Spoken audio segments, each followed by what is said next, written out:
Dasan, good morning to you. Talk to us about the location of this mosque and what started this fire.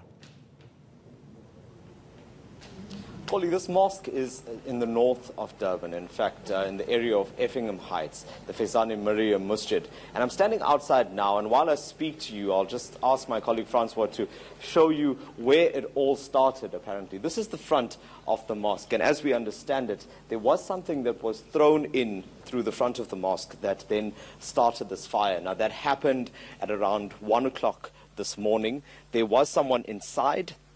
Unfortunately, they managed to escape without any harm coming to them. I have with me Imran Subrati. He's with the mosque, and he's actually going to take us through exactly what happened. Imran, thank you for your time during this very sad moment.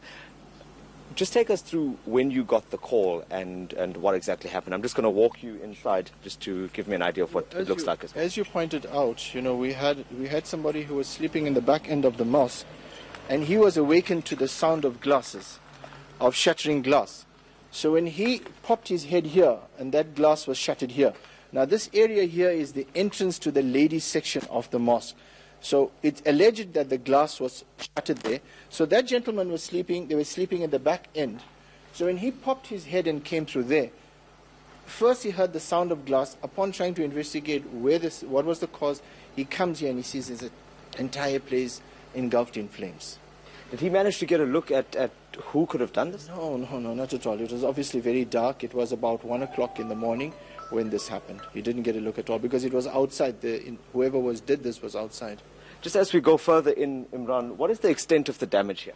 Listen, this is the entire ladies section here. We estimated the damage is in the region of about 1.5 million. The entire ladies section sadly is gutted, totally gutted. A very sad feeling.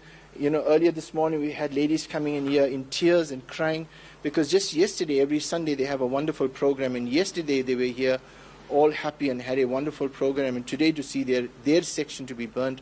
And the main section has been saved but still quite gutted, and so the damage we estimated to be in the region of 1.5 million rands.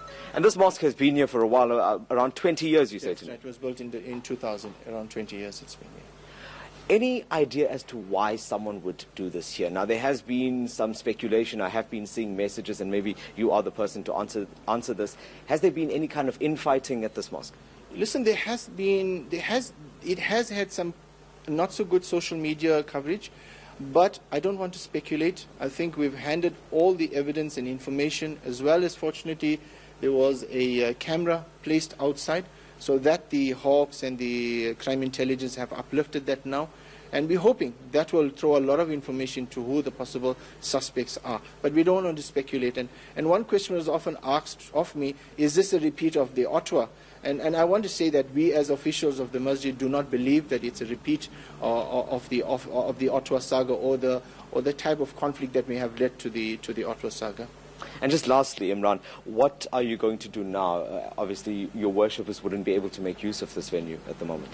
This morning, our morning prayer, we prayed in the outer part of the prayer area of the mosque, which is saved, which is it's quite fine.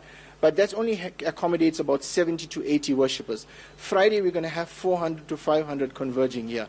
We're not going to be able to lose this section. So as soon as the SAPS give us the clean bill to move on site, so we're going to move in and start a cleanup operation for the next 4 days to clean up the main section of the masjid, block off, and then make sure it's ready at least for worship on Friday. And then obviously through funding, because mosques like ourselves, we depend on donor funding, we're going to have to rebuild this over a period of time.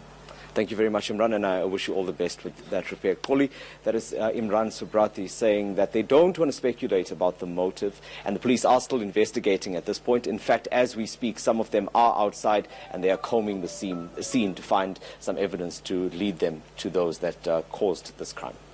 Dasan Tathia live for us in Durban at the site of the burning of that particular mosque.